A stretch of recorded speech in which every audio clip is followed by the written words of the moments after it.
আরে এটা তো অনেক সুন্দর, আমি তো আজকে অনেক কিছুই কিনবো এখান থেকে। এই চুপ করে, আমার কাছে টাকা নেই, তোকে কিছুই দিতে পারবো না আমি। আচ্ছা ম্যাম বলুন আপনারা কি নিবেন? ভাইয়া আমাদেরকে কলম দেখান। আচ্ছা ঠিক আছে ম্যাম। আরে এই বলটা তো অনেক সুন্দর, আমি এটাই নিবো। এই তোকে বললাম তো আমার কাছে টাকা নেই, এখন বল রেখে দে। আমাকে তো কিছুই নিতে দেয় না, যা তো কিনে দাও আমাকে। আরে রেখে দে। আরে দাও না, আমি সাইকেলের চাবি রাখবো। তোকে বললাম চুপচাপ রেখে দে এটা। ম্যাম আপনি কি এই বক্সটা নেবেন? এটা কিন্তু অফার চলতেছে, অনেক কম দাম এটা। আরে মাম্মি আমাকে এটা কিনে দাও না, এটা আমার কাছে অনেক পছন্দ হয়েছে। আরে ভাই এগুলো লাগবে না, রেখে দিন এগুলো, পরে না ঠিক মতো তোকে কিনে দিয়ে কি করবো?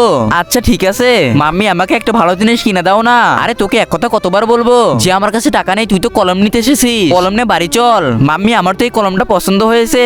আরে এই পেনের তো অনেক দাম, এটা কিনা যাবে না, তাড়াতাড়ি এটা গিয়ে এখন রেখে দে। এই নে যা তাড়াতাড়ি, ভাইয়া ওকে কম দামি কলম দিন একটা। আরে মাম্মি আমার কাছে তো চাকুওয়ালা কলমটা পছন্দ হয়েছিল। আচ্ছা তাইলে তোকে এটাও নিতে হবে না। আরে মাম্মি আমি তো এটা মজা করে বললাম। হে আল্লাহ, যে ছোট্ট কোরআনটি দেখে ভিডিওতে লাইক করে চ্যানেলটিকে সাবস্ক্রাইব করে দিবে। তুমি তাকে পরীক্ষাতে A+ পাওয়াই দাও। কমেন্টে সবাই আমিন লিখে যাবেন।